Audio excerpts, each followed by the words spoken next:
currently I believe one of the main issues with it is the fact that it's completely dead. So the battery's dead. I don't think it will start. No. Literally there's no power. I was still potentially the original alarm fitted.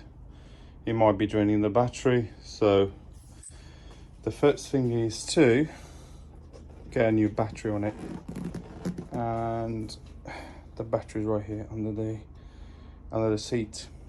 So we'll try to fit a gel battery and try again.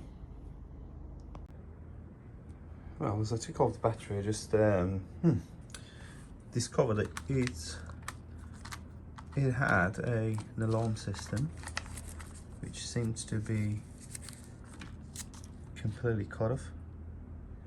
Not sure why. Could have been draining the battery. I also found there's some other wires being cut off. One of them being this. And another issue is I found that there's a connector, which at the moment I've got no idea where it's coming from, but I'll figure out later on. Yeah, hopefully it will start. We'll see, and then we'll try to sort those wires later on.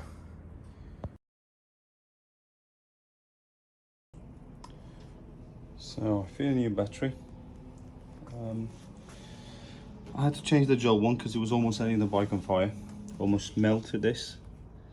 And so I went and get a user battery, which is should be probably, I should have done this from the start. Okay, all seems fine. Cleaned the connections, both of them, and let's see how it goes. I think it should fire up straight away.